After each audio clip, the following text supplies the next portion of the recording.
लोकसभा जैसे जैसे नजदीक आता जा रहा है वैसे वैसे देखने को मिल रहा है आरोप प्रत्यारोप का दौर शुरू हो चुका है।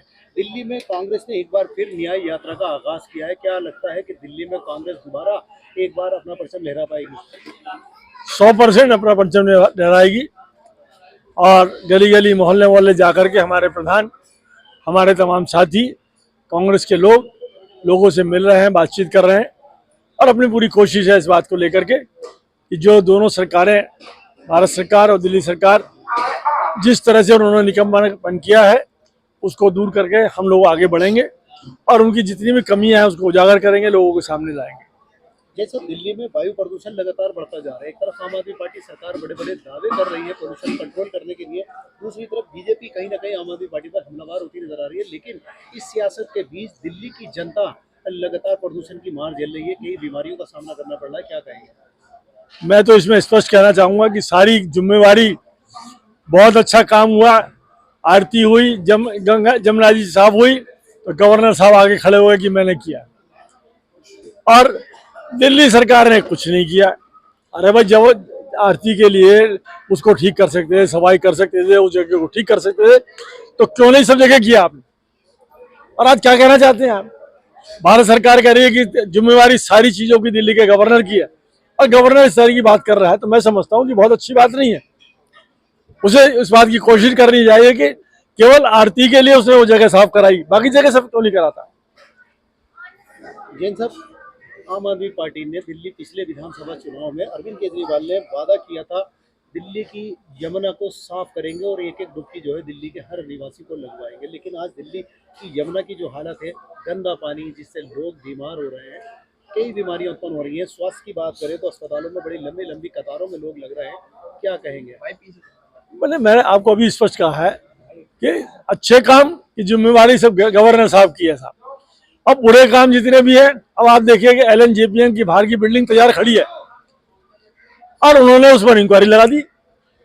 अरे जब बन रही थी, जब चीजें ठीक हो रही थी, जब चल रहा था, जब सड़क के स्तर पर कोई चीज थी तो आपने ठीक क्यों नहीं कराई? आपने क्यों नहीं चेक किया? आज जब खड़ी हो गई, तैयार हो गई बिल्डिंग, तो आप कहते हैं साहब इसमें तो बड़ा भारी भ्रष्टाचार हो गया। तो कौन सा तरीका काम करने का? आप इनिशियल स्टेज पर उसे देखते, चेक करते, लोगों को बैठाते, बात करते।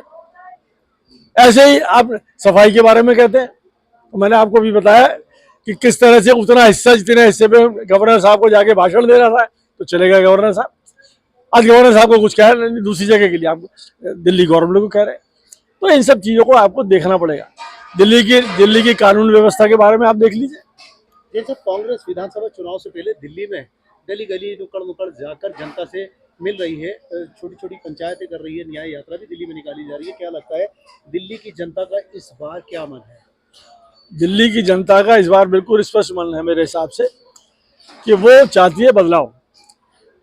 अब बदलाव के टाइम तक पहुंचते पहुंचते क्या स्थिति परिस्थिति बनेगी मैं नहीं कह सकता हूं, पर आज दिल्ली की जनता चाहती है बदलाव, और वो बदलाव जब ही संभव होगा जबकि हर आदमी अपनी जिम्मेदारी समझेगा। क्योंकि नुकसान दिल्ली के जनता का हो रहा है। गवर्नर साहब रोज नए ऑर्डर कर रहे हैं, नुकसान किसका? दिल्ली की जनता। तो मैं समझता हूं कि उनको भी इस बारे में सोचना चाहिए कि दिल्ली की जनता को हम कैसे फायदा पहुंचा सकते हैं। पॉलिटिक्स छोड़ दीजिए, राजनीति छोड़ दीजिए। आज केवल राजनिवास राजनीति कर रहा है। क्यों कर रहा है राजनीति भाई? समस्याओं की ओर ध्यान दें, लोगों को जाके बीच में जाके बातचीत करें। तो मेरा कहना तो बड़ा स्पष्ट है इस बात को लेकर कि दिल्ली की कांग्रेस बहुत कोशिश कर रही है इस बात को लेकर के, परंतु सबका सहयोग की जरूरत है। पूछे जाकर कांग्रेस जनता के बीच जाकर जनता की समस्याओं को सुन रही है। क्या लगता है इस बार दिल्ली विधानसभा चुनाव में कुछ बदलाव हो पाएगा? देखो, ये समय चल रही है दूसरा, पब्लिक बहुत परेशान हो गई है एक महंगाई से, और एक जो कारोबार नहीं है और काम नहीं है, लोग कारोबार बिल्कुल ख़त्म हो गया है। पब्लिक सारी बदलाव चाहती है और मुझे उम्मीद है इंशाल्लाह जो जैन साहब ने बातें की हैं वो इंशाल्लाह सच होंगी और बदलाव होगा।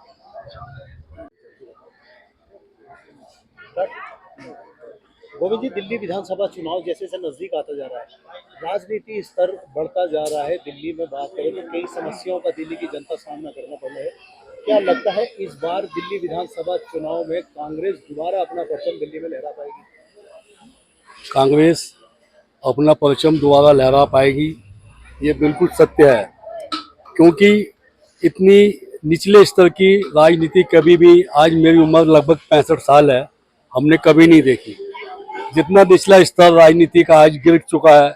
अभी आपने गंगा जी, जमुना जी, कहीं की बात करें आप, जमुना के नाम पर इन्होंने करोड़ों अरबों रुपए खा गए। और आज आप जाके देखेंगे, अभी हिंदुओं का एक नहान था जो कल निकला, गंगा नहान, जो कि हिंदुस्तान में क्या विदेशों में भी बहुत बड़ा महान पर्व माना जाता है, जिसमें गंदे पानी को लेकर लोगों ने बहुत शिकायतें की, लेकिन कोई सुनवाई नहीं हुई। इतने निचले स्तर की राजनीति हमने कभी नहीं देखी। 10 साल की राजनीति में आपने देखा, 10 साल से आम आदमी पार्टी दिल्ली में शासित है। 10 साल की राजनीति में क्या अंतर आपको नजर आया? आप जनता के बीच जा रहे हैं। बस जनाब, राजनीति है, कार्यनीति इनकी कुछ भी नहीं है। और जब तक कार्य नहीं करेंगे, मैं समझता हूँ जनता को इसका लाभ नहीं मिलेगा। जनता आज सिर्फ इनके खौफ, इनका डर इतना बढ़ा दिया इन्होंने जनता के दिलों में, जो लोग अपनी आवाज दिल से नहीं निकाल पा रहे हैं। महंगाई चरम सीमा पर पहुंच चुकी है। गरीब आदमी रोटी के लिए मोहताज है, पानी के लिए मोहताज है। आज तक हमने कभी पानी बिकता हुआ हिंदुस्तान में नहीं देखा था, लेकिन पानी की भरमार है, लोग बाग खरीदते हैं तो पानी पीते हैं। के सितारे फना नहीं होते, घटा में छुप के सितारे फना नहीं होते, अंधेरी रात के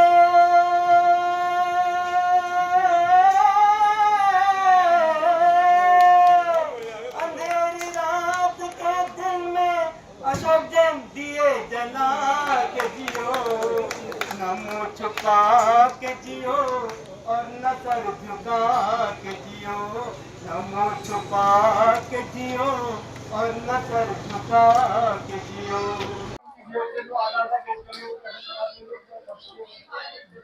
बाकी जो है फैमिली जो किचन रह गई है, देखते हैं कि हम क्या कर सकते हैं।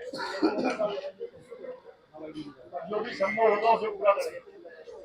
बहुत सारी चीजें ना, हम अभी इन्होंने भाई साहब ने गाना गाया था यहाँ पर अभी, कि हमें शर्माने की जरूरत नहीं है, क्योंकि आपका आशीर्वाद हम लोगों का हमारे साथ है, आपके दुआएं हमारे साथ में है। तो आज तक भी हम लोग देखिए कोशिश इस बात की करते हैं कि आज 10 साल 12 साल हो गए हमें, फिर भी हम जो है आपके आशीर्वाद से, आपके दुआओं से हम आज भी खड़े हैं आपके बीच में। तो मैं प्रार्थना करता हूँ कि हमें शक्ति दे इस बात के लिए कि हम हर चीज के लिए आपके लिए लड़ सकें। आज के बाद में हम 15 दिन में कोशिश करेंगे आपके बीच में आने की, और इस बात को चाहेंगे कि जो भी चीजें आपके सामने उसे हम पूरा तो ऊपर वाला करता है, हमारी कोशिश है आपका